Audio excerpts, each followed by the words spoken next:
is where a gate post is going to go in consideration for a latch post.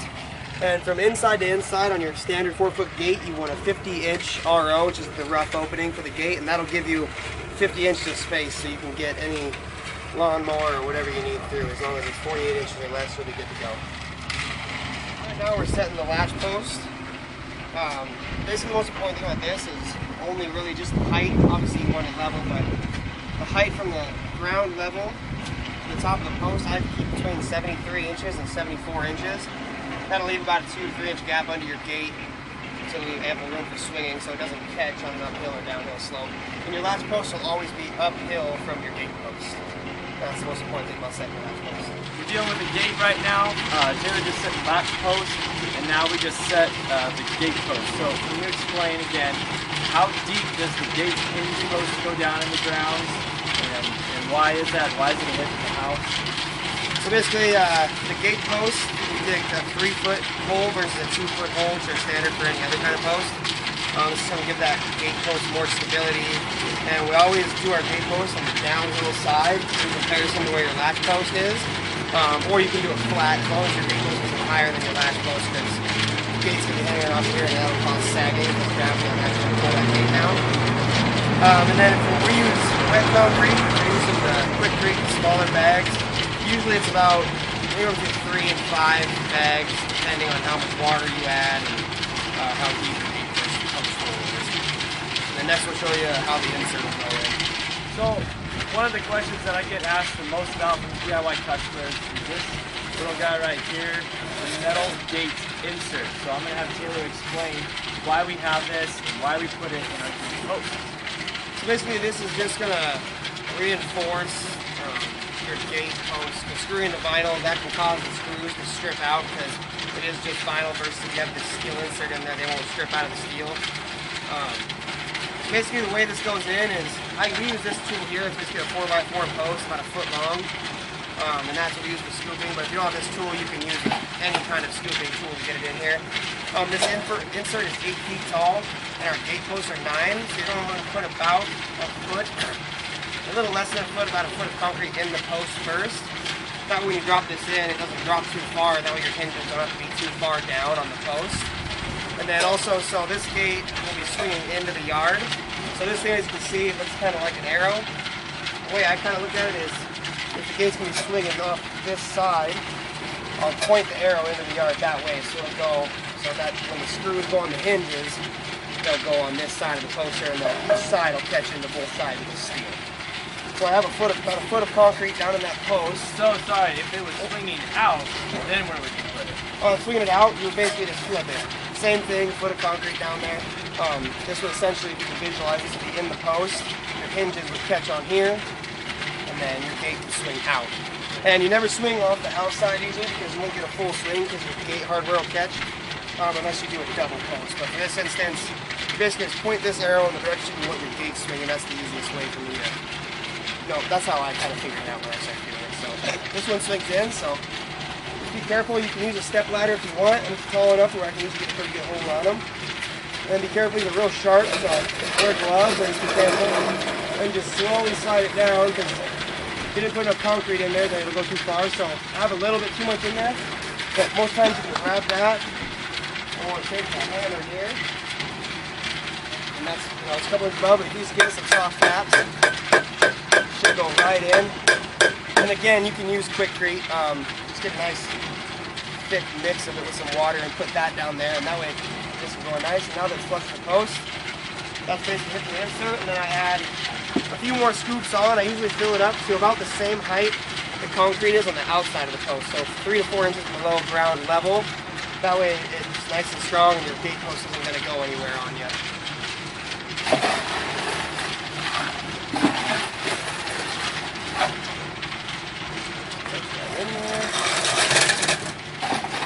This is the only time that you actually put concrete inside the post.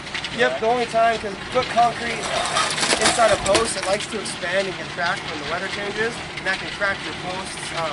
This steel insert is the only reason we're putting the concrete in there, so it's extra stable. So, if a gate, if there's any kind of a slope or any kind of a grade difference with the gate, which way do you want the gate to be swinging? You always want the gate, say that on this side of the post here with a pretty steep uphill incline and it goes downhill this way, you always want to swing your gate to the downhill side, whether it's in or out of your yard, because if this had some steep incline, your gate would swing and it would hit the hill before you have your full swing. Versus if it swings downhill, you're going to gain more space in your gate, you'll get a full swing that way. If it's pretty flat, you're on dirt, you can do whatever grade work you need, but always just swing your gate off the downhill post towards the downhill side of the gate. So we've already gone over the RO of the gate, and that's for the panel measurement. So now we have our gate, which is going to be about 2 inches more narrow than your actual gate panel, and that allows an inch on each side for hardware. Normally we tend to swing our gates in, that's just kind of what we normally do. So the gate, this is the downhill post. So your hinge post of your gate is going to have, it's going to be this side here, and then the turnbuckle goes down and towards the latch post side of the gate. And so inside of this gate post that's on the gate itself, there's two 6-inch metal inserts that go in here, and those are so that when you put your hinges on, they just have something to bite into and it's more durable. And so you can just kind of look down in there and see which end they're on. Looks like they're on this end right now. So what I do is I just turn the gate like this, and it'll force those hinges all the way to the one side. And then you just lean your gate up against something here, and so this gate's swinging in, so the hinges are going to go on the gate as if they were going to go like this. So that's how you can kind of tell how your lat hinges need to go. And the bolt side of the hinge will always go on the gate itself, and the side without the bolt goes on the gate post. So there's two vinyl inserts in here that we use to keep the screws in.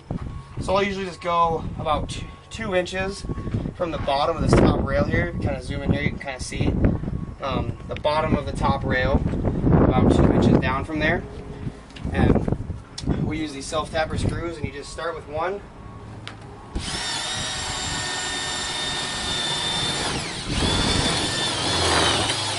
You'll know right away if you hit it, and then if you want, so that to make sure that you didn't go too low, you can just drop that other insert down to the bottom, so you don't actually catch it with the other screw. Sometimes they're a little tight, so they don't want to go, but that's okay. That one went, and you'll be able to hear them slide in and out of that gate post. So then you just put these screws on. And I just start with these four. I just start with these four on the face of the gate post for now. That's another easy way to remember is the part of the hinge that has 4 holes for screws on it goes on the gate itself, and 3 go on the gate post. So again, get my other hinge, and then I'll put it the same thing about 2 inches from the top of the bottom rail. So it's about the same gap there as it is over here.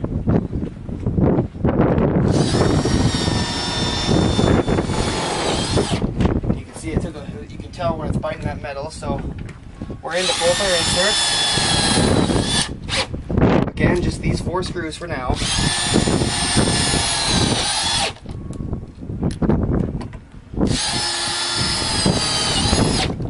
So now gate is essentially ready to put onto your gate post, and I recommend having someone to help you just to hold it up to get it aligned.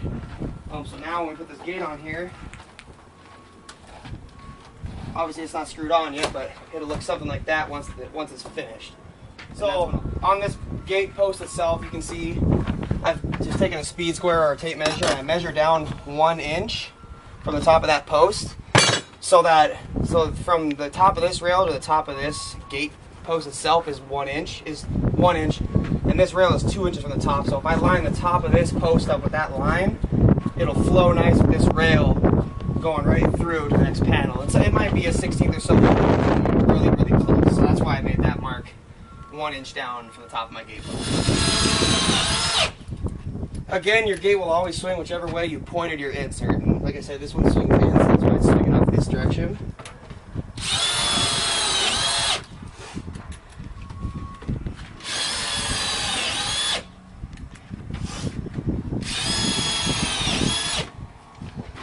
And so that's all for now for screws.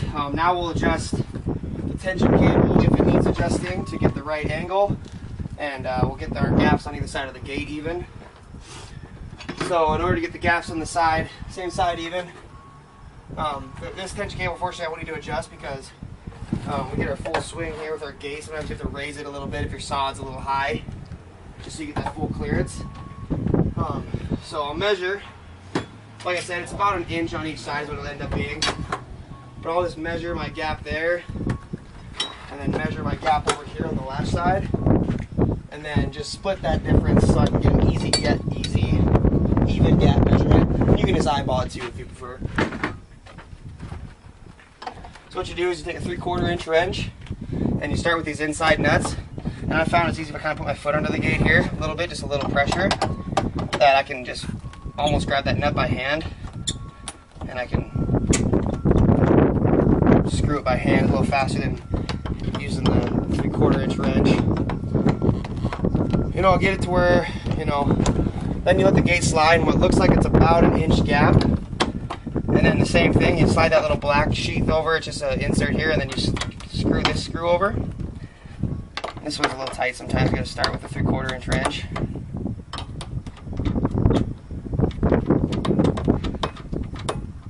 And then I don't fully tighten those yet until I have an even gap both sides. Then I'll tighten all the nuts real nice and snug.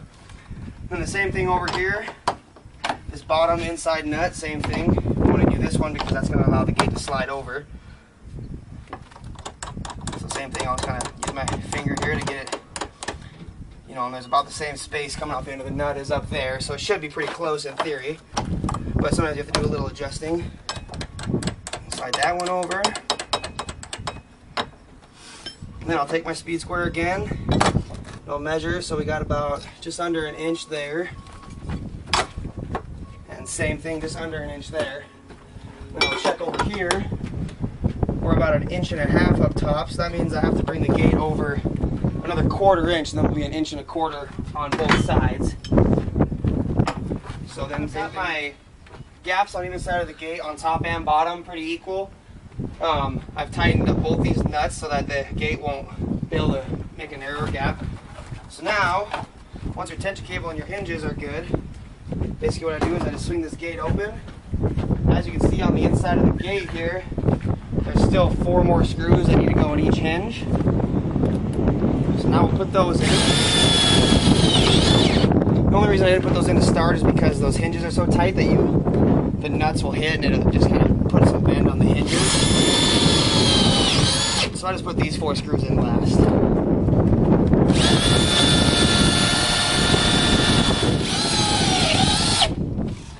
And then, so now you're done with your hinges, your tension cable, and your spacing on the gate. So as of right now, we're ready to start getting the latch accessories ready. But as you can see, the gaps are nice and even, and it's got a nice flow coming off that rail into that panel. So now we're going to move on to the latch of the gate.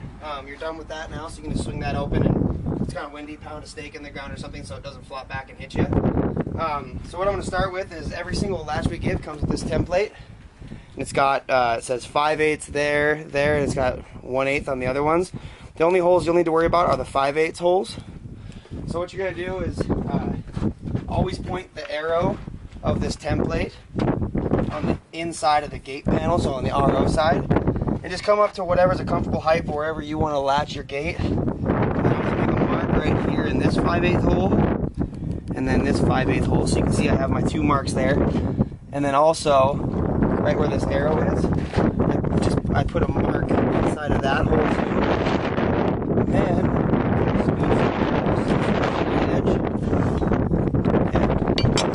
basically just line it right up like that, and I'll line it with the same arrow. So it's pretty center there. And then same thing, right there, but I was just screwing, I know right where it needs to go. And same thing in those 5/8 marked holes. Make the 2 marks so it looks the exact same on either side. And then you're done with the template, so you can save it or get rid of it, whatever you want to do with it. So then I'm going to take a 5/8 bit like this, and just the outside holes, just the 5/8 holes. Take your 5/8 bit, there, You don't want to force it because it's going to make kind of a jagged edge if it goes slower. It'll give you a nice clean circle versus having all kinds of fray in there that might mess with the latch itself. So then same thing. So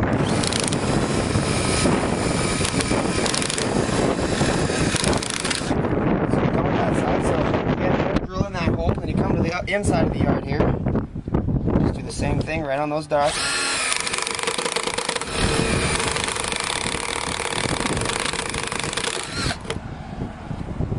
And if you do get any little pieces stuck in there, you can just take a file or your finger and clean them out.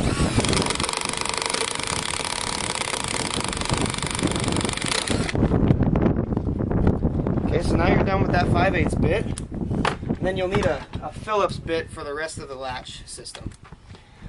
So, as we know, the gate is going to be swinging from there to this post. And so as you can see how our latch is set up, we always put our keys up. So obviously with this one, that's not going to work because that striker bar needs to hit here. So basically if it's opposite, there's 4 screws on the back side of this. So I'll just take them out. Not completely, just kind of leave them so they're resting in the holes that they're in.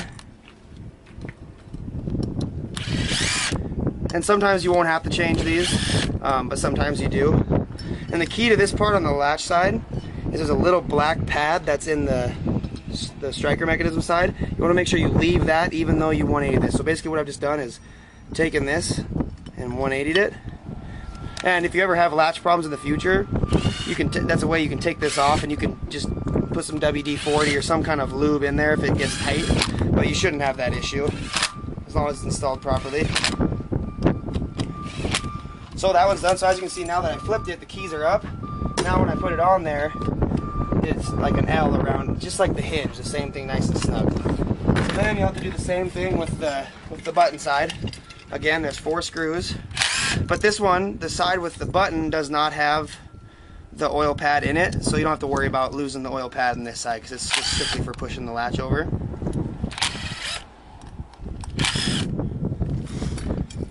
So then, oops. So then same thing, just take this and 180 it and just put those right back in. They'll be in the opposite hole, the one they were in, which is completely fine. And I just kind of line it up, and there's a little spring in there, so I just press it down. Tighten these up. I go about 3/4 on all of them so that one doesn't bounce out when I go too tight. And then I go back and just tighten them all. And they don't have to be as tight as you can get them because those screws will break. So then, now you're ready. Now this is essentially the same thing. This one, when it goes through these 2 holes, and it's kind of easy to remember this bronze. One of them is more bronze than silver. That bronze one will always be up because that's where the keys go. So now when I go through here, just kind of line it up, and you can use that key to kind of fidget with that top one. And now as you can see, it lays nice and flush on there. And then you can, it'll usually hold itself in there. So now every latch comes with a bag of screws. There's 4 in here that have a round, kind of elevated head versus a flat head. So you can see this one's flat, and then this one's round. These 4 round ones will go for the striker bar. So I set those aside right away. I'll just put them right by the striker bar, which is this mechanism that goes into that latch, and we'll put those on very last. It's the last part of your gate. So then you just come with these, and there's a hole there, or a pen mark there that we made. So I'll just line it right up with that pen mark, as long as you're nice and even with it. And then take this and screw it in. You don't want to keep screwing once it's in because it'll just strip out the vinyl. So then that one's ready for that. Then this part's the only tricky part. I like to have a screw ready because you have to hold this one on there. So I'll just have my drill with my screw ready, and then when you come in on this side of the latch side, there's a little, you can see a little hole in there, like a little silver with a little rectangular hole. You gotta match this bar right here up, as you can see it kind of spins, that's for the keys. You gotta match that up with that. It'll insert into there about 1/4 inch or so. And then the bottom one, the keyhole button, this part will line up with this bottom hole. So basically you just line that bottom one up, and it's kind of hard to see there, but you just turn this key until that little bar turns. You can see it kind of moving in there, until you see it lined up the same angle as that silver part. And It's a little tricky, but you'll know when it goes in because then the latch will lay flush. So it's in there, so this is laying nice and flush up against this post now. So then same thing, I line it up with that hole, or that pen mark I made. Then I grab my drill and my screw, and I'll show you why I only put one screw in to start. So now that one screw's in, you can test to make sure everything's working. So if you come over here, they always start out unlocked. Your button should work to where you press this and this opens freely. When you press that and hold it, see, that's when you're able to open your gate from that side. And I always turn my keys, so you go about a half turn and it'll catch. As long as your keys are moving freely, it might be a little snug, but that's okay. So then I always check, so I go a half a turn and it's unlocked. Then you go another half turn and now it's locked. And then but for when you're installing the striker, you'll want the keys unlocked. And then also when I'm installing the striker, I just like to take this key on the ring here and hook it on the back of this key on top there, just so it's out of the way of this striker bar coming in, because sometimes you can hit that key and you'll bend or break that key. Fortunately, you get 4 with each latch, but that's just kind of something I do to keep it out of the way. So now we're on to the striker bar, and that's going to go on the gate itself. So again, I'll get my pen out, and you just take your gate, and this is going to go just like this. Come in over here. What you can do is you just get your pen ready, and you take it and you line it up to where it goes right centered inside that latch. And then I just make a mark. You don't have to make a mark really on one of those holes right here, because then you'll just remember what hole it is, and then you go like that. And then I'll just open the gate again. Same thing, take my drill with my Phillips bit on it. So then, come right here, you can see, I'll just take this again, I'll line it right up with that circle I made. There's my pen mark. I know it was this top hole, so I'll line it up. And I always put my screws towards the middle of the striker, right here versus there, so that if you ever, on all 4 of them, so if you ever have to shimmy it up or down, your hole won't be showing if you have to move it either direction.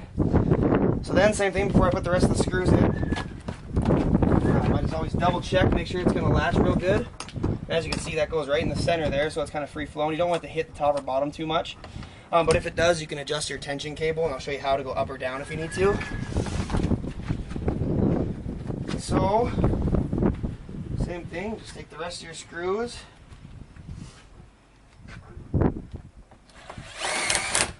Put them in there, and again, these are the rounded head ones. There's 4 of them, so there's only 4 that go in here. And then this is going again towards the middle of the latch for the striker bar there. So now all 4 screws are installed on there. And then when I shut this, it's kind of windy, just kind of hold it. It should go nice and even and just sit right in the center so that it can move a little bit in there. And then usually, like I said before I put this on though, go ahead and put the rest of your screws in your latch itself. And then you're good to go. And if you want to raise the gate, basically you just take that turnbuckle and put more tension on it if for some reason your striker bar starts to sag, and that'll raise this up. Or if your striker bar is too high, you can loosen the tension cable and just kind of pull on this side of your gate down a little bit, and then that'll make it drop for you, whatever you need to do if over time it starts to sag. Sometimes that happens.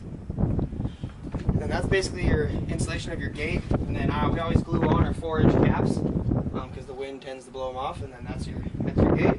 Just make sure your tension cable's on the inside, going up to down from gate post to latch post.